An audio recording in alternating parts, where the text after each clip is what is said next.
He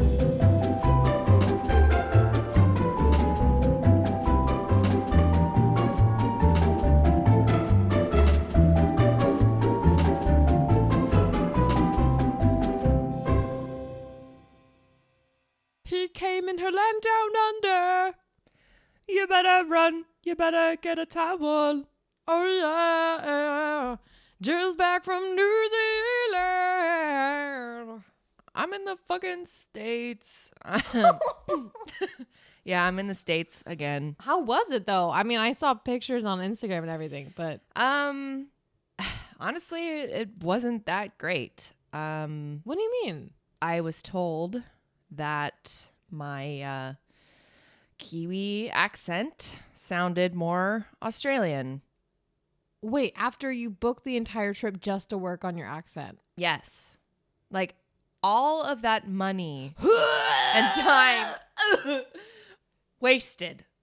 Like, it's sick. Like, emotionally, I feel so exhausted, and mentally, like, you cannot imagine the toll this has taken on me. I mean, it's sent me into a spiraling depression, one that I don't think I will ever come out of. Look, I noticed that you came back looking a little battered and bruised, and like we had joked about them hanging and quartering you in the streets for butchering the accent, but like they didn't actually do anything to you, did they?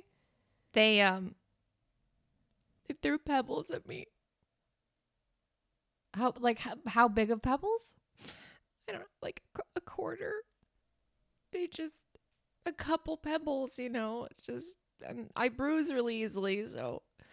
So I don't understand what happened. Did you say something in their native language that is offensive? Like, did you misuse a word, or? I just, they said that the way that I said like the rolling R's and just phonetically, it just sounded like an Aussie, and I right, really. Aussies always talk like this, and they always roll their R's. I'm an Australian. Right. And I understand maybe they could get it conflated, but well, as an outsider, I think you sounded pretty convincing. I appreciate the support, honestly, because this is like a really rough time for me. So it's, you know, it is what it is. You take an L every now and then, right? Did Marco at least shield you from the pebbles with his broad backside? Oh, no. He was also throwing the pebbles. So it was that bad. Well, the mob mentality down there is kind of intense. So sure. I get it. Actually, it's like you get spun up in the moment, you know. Well, like, there's 5 people on the island. You know, like one of them starts throwing pebbles, they're all just going to join in. Exactly. So I get it. You know, I understand. You're the town freak. You know what I mean? They see a curvy. What are you? Italian. What are you? Pole. Yeah, Polish Italian, a Polak Italian, abomination strolling with her German husband, and they go, "Ooh, what the hell is that?" I did work with one man in particular on my accent who spent a lot of time with me. His name was Widge. So, he helped you with the accent a little bit. He did. He kind of broke it down for me. He said that New Zealanders talk really fast, so he said that I just need to speed up when I'm talking. Right. You know, I could say, "Can I have a mince and cheese pie?" No, you have to say it like, "I rented the red Rolls Royce." No. That's Australian. You're mixing it up. Sorry, that's just fast Australian. Yeah. It's easy to get confused. Like, I mean, like, if you're not living there, you wouldn't know. Right, and I can't imagine I would have fared any better. But look, besides the, you know, public shaming and pebble throwing, it sounds like you had a pretty good time. Yeah, I will say though, like, jokes aside, it was really hard to understand a lot of people because they did talk so fast. And, you know, we were there for a friend's wedding, and like all of these Kiwis were talking to us, and Marco and I, like, after not people, just to clarify, like these. Oh, the these birds. Yeah. The birds are rampant over there. I mean, they've overtaken most of civilized society. Well, and they've somehow gotten really adept at the English language. So it's particularly unsettling. I'm surprised that there aren't more, you know, documentaries or stories about that how that, you know, the Kiwi uprising happened. But they're probably kind of trying to keep it under wraps. Yeah. It's a little jarring at first, but you get used to it, right? Okay. So the Kiwis came up to you, they're talking, you're like, I don't know what the fuck's going on. Yeah. Like Marco and I would be sitting there and we would turn to each other and we're like, I don't know what the fuck they're saying. See, I pride myself on, I don't know, I feel like I've heard enough Kiwis in the media to be like, yeah, I get it. Like, I understand the accent. But I don't. Like, Russ Darby is a great Kiwi, but I feel like he really slows it down for Americans. Yeah, that's what I think is the general trend amongst like Kiwis in pop culture, because everybody in New Zealand talks so quickly. Like, it's just, there's just certain, I mean, of course there's also just like colloquial phrases and shit that you don't hear in the US. So when they say something like relevant to Kiwi culture, you're like, fucking what? It is interesting because there is a bit of a language barrier, because like you went to go get an iced coffee and they're like, pardon? Well, it was a cafe that was kind of in the middle of nowhere, but I asked the barista, oh, can I get an iced latte? And she's like, do you'd like a latte with ice cream? And I was like, did I fucking stutter, bitch? yeah, she's like, or like over ice? And I was like, yeah, like over ice, I guess. Can I get like oat milk in that? She's like, yeah. So they gave me just like a regular coffee mug with ice cubes in it. Like a hot latte with ice cubes. With ice cubes, yeah. And I was like, I guess this works. That's like old people who put an ice cube in soup, like hot soup to cool it down. Yeah. So you just had coffee soup, basically. No, yeah, pretty watered much. down hot coffee. Yeah, well, other than the horrific experience I had being told I sounded like an Australian, I did have a wonderful time. I saw some glowworms. I need an explanation on what glowworms are, where they live, and how I can find them. Well, they live in New Zealand. They live in little caves. They eat little bugs and flies, and they glow blue. You know what? I can see why they started throwing pebbles at you. You should maybe like that was unbearable. Just absolutely. You should maybe never do that again. Look, A for effort, but okay. So they're worms that live in caves and they glow. Yeah. Are they edible? I mean, everything's edible if you would like it to be. Let's just cut to the chase. And would you compare the taste to that of a sour gummy worm or a regular one? It's like I got like a regular gummy worm taste at first, but then like the finishing note was like a little more on the sour side. I think like when the little glow bulb like burst in my mouth, it was like a little like spark of that little sour bits. Right. I'm sure the experience was marred by them yelling at you, being like, please don't eat the worms, like they're not edible. We keep telling people this, but they won't listen, for the love of God. These worms are endangered. You're really destroying our ecosystem. How could you? Yeah, you told me they were a little cunty about it, but... Well, yeah, I mean, I think they should just get over it. Like, they're fucking worms, they'll grow back. Yeah, that's how worms work. They just spring up from the dirt. I don't know, whatever. I mean, maybe because they're on a fucking island, they don't know like how real education works. But yeah, whatever. Like, I ate some fucking worms. Big whoop. Yeah, I think they would be less precious about them if they know that worms just spontaneously come into existence. Yeah. But oh well. Well, because they live in these caves that are on this like remote island in the middle of a lake, and when you go into those caves, they light up like the pathways that they've built, but when you're in the actual like glowworm cave, the cave of the worms, you're just entering the mouth of a large glowworm, like the fucking worm from SpongeBob, a giant Alaskan bullworm. It was pitch black, and I mean I couldn't even see my hand in front of my face, and the cave was, I don't even know how big it was, but our tour guide, who happened to be German, by the way, and I knew he was German because he said, the glowworms. He turns around and you see it's just Marco in a uniform with a fake mustache on top of his pre-existing mustache. The tour guide is dead in the caves. I fed him through the worms. No, it's like this big cave system, and you're like kind of hiking through it at some point, but then you get into a little boat because it's full of water and the worms are on top of like the Jesus. the cave. So you're in a cave on an island in the middle of the lake, in the middle of an island, in the middle of the ocean. Yes. Whoa. I know. There's a lot of layers to this, but it was so interesting because they told us like, oh, please don't talk or anything because the cave echoes so badly. And you started crying because that's physically impossible for you. yeah, I mean, I can't not talk. I'm like, well, why do you think I'm here? I'm trying to learn your fucking accent. So I'm I trying can't to speak to the worms. Yeah. I'm actually fluent in worm. Thank you. I think about it when I pray.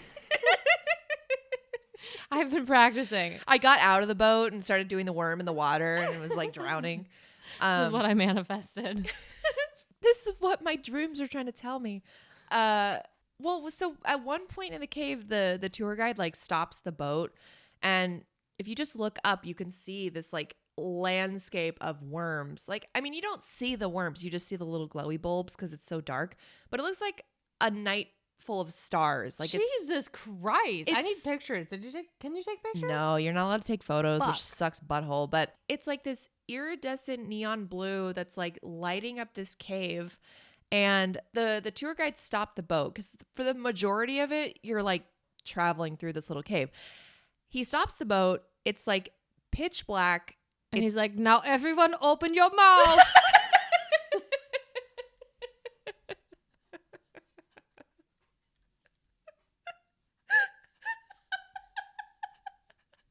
Time for your vermy surprise. And then they just started raining from the ceiling, and we Yeah. had no choice but to consume. No, it was beautiful. So he stopped the boat. He stops the boat. It's pitch black. It's pretty much silent except for like a couple like water drips.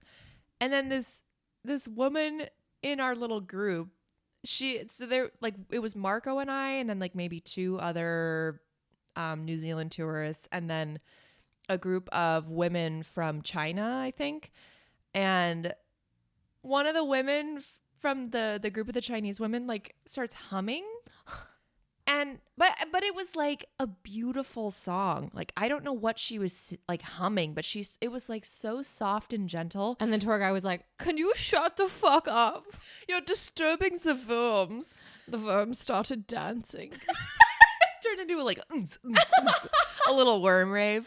No, it was like, I honestly felt like I was having an out-of-body experience. I seriously sat there because I couldn't see Marco. I couldn't see anything except for these fucking worms. And I heard this like echoing lullaby humming song. I was like, oh my God, am I dead? And you were. No. Yeah. Truth is, you were hallucinating from the worms you had eaten prior. Well, I wish they had told me that they had, hallucinogenic properties. But yeah. You knew deep down. If they're glowing, they're full of LSD. Obviously, but That's incredible. I just picture, was she singing like an old country Chinese song? I guess. I mean, it was like so beautiful and like peaceful. I was like, oh my God. Honestly, that sounds incredible. It was incredible. It was like one of the highlights of the trip. And well, aside from, the star of the show, the kiwi birds. And Of look, course. even though they had an uprising and they Mm. overthrew the New Zealand government and everything, it was still so amazing to see them. I was this is so embarrassing to admit. When I saw the kiwi bird that we saw, I was brought to tears.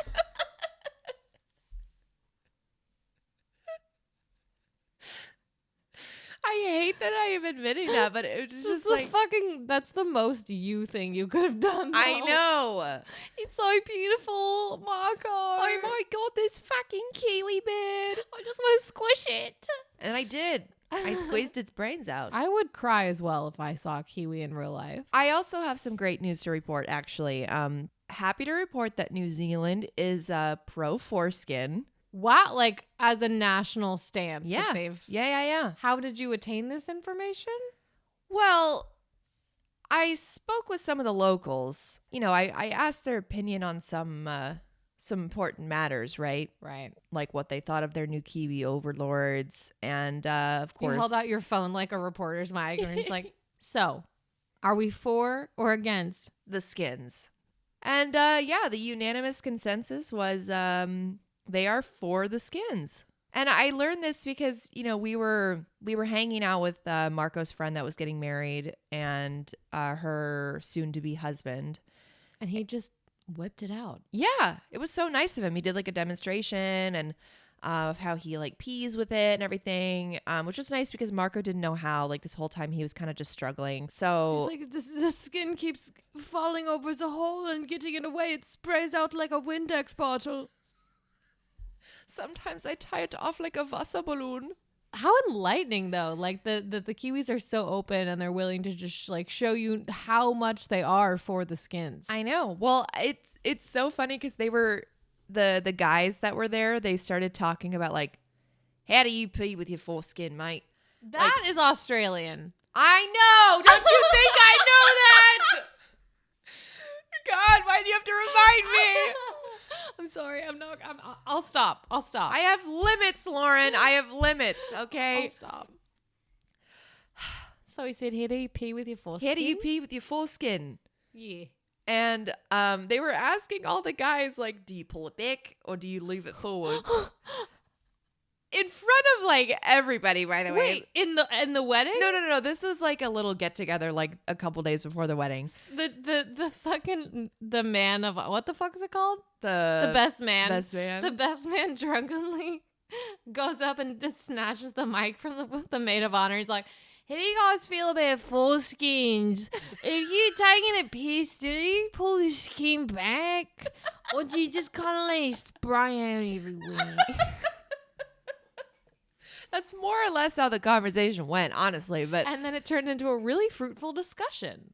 a really fruity discussion, if you know what I'm saying. But they were talking about that, and then Marco's friend's fiance or husband now, because they're married now, has a bottle opener. I wish I had taken a photo of it, but it's a wooden carved penis with a bottle opener on the balls. Of course it is. I know. And they were like asking Marco like, how big's your dick? And they're like, is it about this big? And he's like, it's quite small, so I date women with small hands. And then they're like, and then they all looked over to me. And then I held up my hands and I was like, yeah, see? And he's like, yep, she's got small hands. And they're like, he's cheating on you. Those are baseball gloves. Those are not hands. No, but the best part of that whole interaction with that group of people was there was this one man there. I don't know, should I change his name? Nah, who gives a fuck?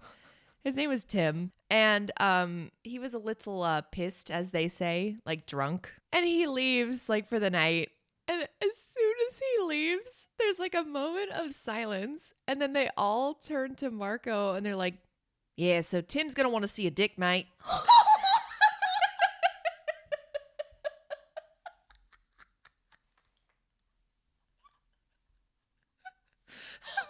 Like they were all just like resolved, like, yeah, he's gonna try to see it. What? Was this the guy who was talking about the foreskin? He was drunk. This is the drunk guy, and he's talking about Shut the fuck up! How the friend is gonna want to see Marco's dick, and I was like, I literally was my jaw on the floor. I couldn't breathe. I was laughing so hard. I was like, excuse me, what? And like, yeah, when he gets drunk, he likes to see people's penises. I was like, what? The fact, I'm just picturing this right now. The fact that as soon as the door closes, they all turn to you and Marco and they're going to be like, yeah, Tim's going to want to see a dick, mate. It's exactly what happened. Oh That's my. genuinely what happened. And see, look, I just want to say that people cannot give me shit anymore for asking men if they're circumcised at bars, because this man terrorizes his friends and tries to see their penises when he's drunk. Okay, so And when he's sober, so it's like, can I just get a whiff? a wee peek. And then he gets drunk and he's like, let me see your fucking cock. Pull out your cock, mate. I want to feel it in my hands. So I have to laugh because, you know, so that was like the night before the wedding, and then the wedding happens, like everybody's fucking pissed drunk, we're having a great time. I guess it's like a thing nowadays where people have like a barbecue after the wedding, but they had like a barbecue the day after, and we were just drinking and like having fun or whatever. And then later in the evening, like Marco and Tim went to go like pee, and they like just like peed in the yard against like the fence. I shit you not, I saw Tim take a little like peek over, Because I asked Marco after the wedding, I was like, did Tim try to see your wiener? And he was like, no, he didn't. And I saw him take a look when they were taking a piss. And I was like, Tim, I just got to let you know, he's a grower, not a shower. So what you saw is not indicative of the horsepower of that cock. There's like the slight insult in that is like so fucking funny. Like, look, I know it's disappointing, right? I thought so too. But then once you start a stroking and a wanking, oh boy. that's the funniest fucking thing. Yeah, I'm trying to see a dick mite. I couldn't believe that that's like his shtick when he's drunk. And I remember telling someone, I was like, it's okay. Like everybody gets a little gay when they're drunk, you know? Like what's seeing your friend's cock and balls, right? Yeah, I've seen yours. Yeah. And I've asked you to stop, helicoptering them around, but It's a free country, Lauren. and sometimes I wish it was a little less free. Because I've seen too much. And Jillian alternatively is a shower and not a grower. Look, I wish that I could say there were benefits to that, but it's really hard lugging around this big hog in my pants all day. His horse cock. Yeah, it's just really inconvenient. Have you thought about getting like a dick reduction? Those are really expensive, and Well, I could do it for you. We'll just slice the middle off and glue the two ends back together. you would do that for me? Of course I would. Lauren. Okay, this might sound a little funny, but I was thinking like maybe like micro penis. You got it. I'm thinking nub. Well, fuck. I'm glad you had such a wondrous adventure. Yeah, it's like such a different culture down there too, because they're really hospitable. Like, first of all, they don't lock their houses, they don't lock their cars. They hitchhike all over the fucking place. Shut Like, the fuck up. No way. I met a girl who met her boyfriend through hitchhiking. She got into his car and then they like started dating after that. and I'm she like, wasn't a ghost. yeah, she wasn't a ghost. I'm like, girl, if you hitchhiked in the US, you would meet a murderer. That's what you They would meet. never find your remains. Yes. Let's just say that. There would be a nationwide hunt for you. Wow. Unbelievable.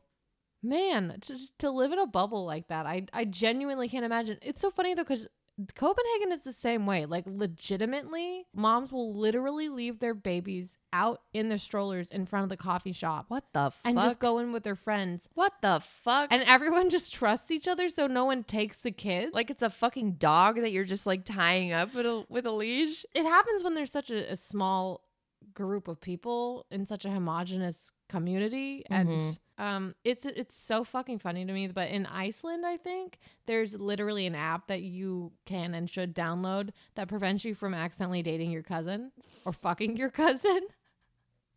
Why would I want to download that? I'm trying to get the reverse of that app. Show me where my cousins are. I don't need to look that far. I have you, baby. Well, I'm really relieved to hear that you had a great time, and I'm not surprised that they're so hospitable down there because there are also just so many hobbits living in the hills. So Yeah, that was the other thing. I guess the Kiwis and the hobbits kind of came to like a mutual agreement. And they kind of like leave each other alone. I mean, they're not like friendly to each other, but they well, they, some of them have procreated together on Yeah. accident. I mean, not the fucking part, but the procreation Well, look. aspect. the Tories don't want you to know this, but that's actually where Boris Johnson came from. The way that's the most adept description of his physical appearance. Like if a hobbit fucked a Kiwi. I'm glad you had a good time.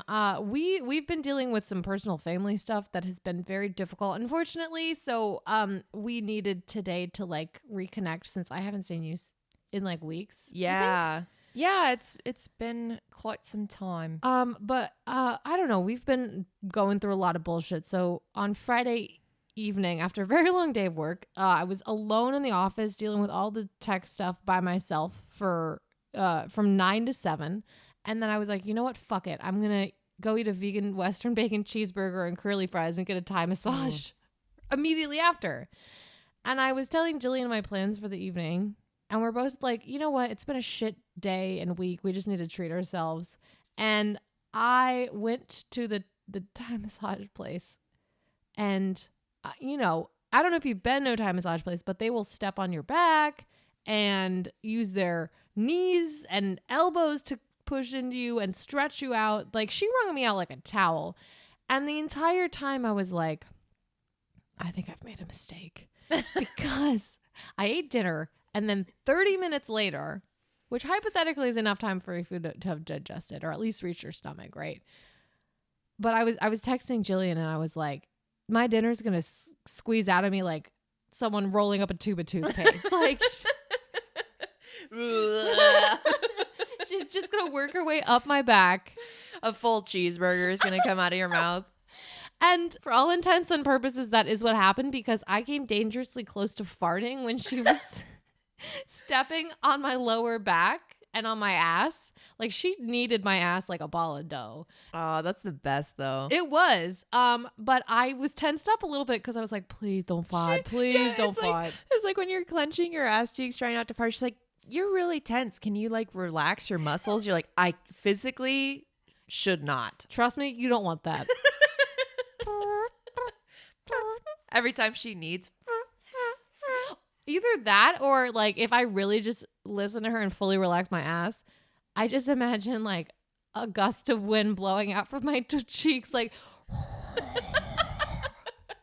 have you ever spread your ass cheeks so that a fart didn't make a sound? It was just like a. You know what I'm talking about? It's so fun. I know. I don't do that because I don't give a fuck if my fart makes a sound. I'm not ashamed. And it's funnier when it does. It is funnier. Why would I you're deprive right. myself of that? No, you're right. You're right. Anyway, so I almost shat myself. And at some point next to me, there was a woman who came in immediately into her massage. She started moaning. No. Yes. No. And would keep moaning intermittently throughout the service. Like, ew. Yes. To the point where I was like, I'm sorry, is there a secret menu I'm not aware of? Yeah, exactly. Can I add some services on here? I want what she's having. And yeah, it was I eventually, you tune it out or whatever, but I was like, lady, I understand, like, it's a lot. It's an intense massage. It's like someone doing the work for you to stretch out your entire body. Yeah. And sometimes it's going to be painful.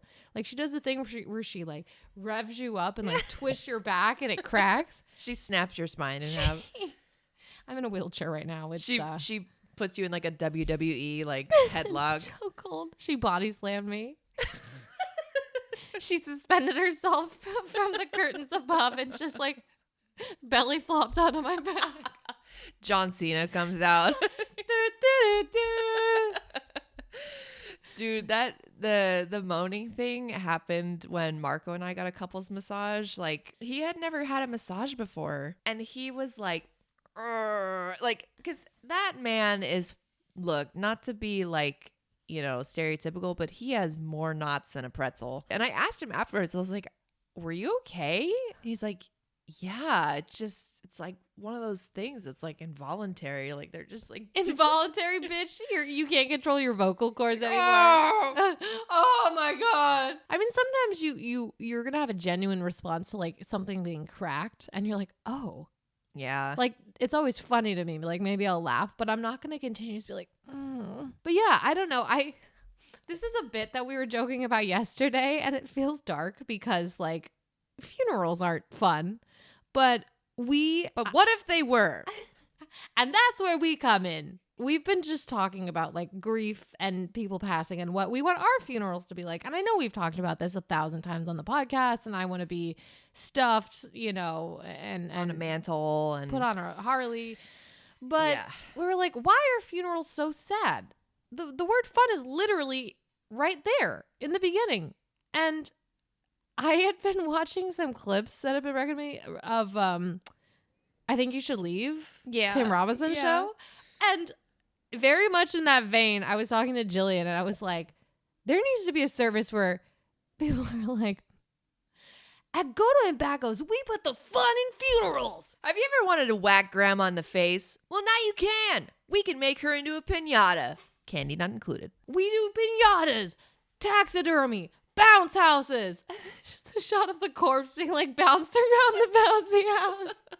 And the taxidermy comes in 3 different styles. We've got fun poses for everybody, including a dab for the kiddos. Oh my God. When you open the casket for the open casket viewing, like confetti shoots out. Anyway, Tim Robinson, let us know when you want to work together.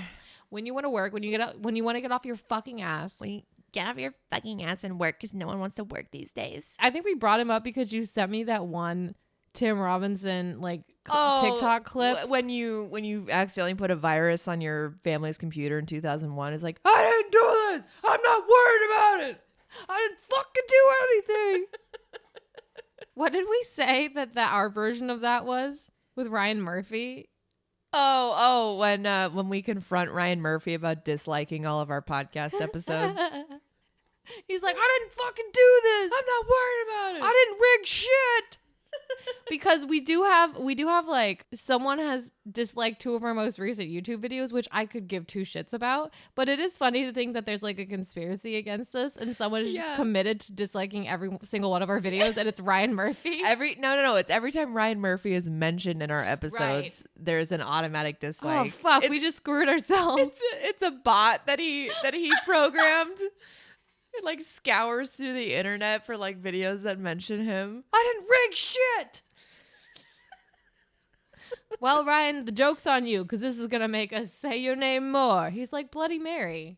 Oh my God. If you say Ryan Murphy's name in the mirror 3 times at night. That's actually my living fucking nightmare. Then a gimp shows up behind you.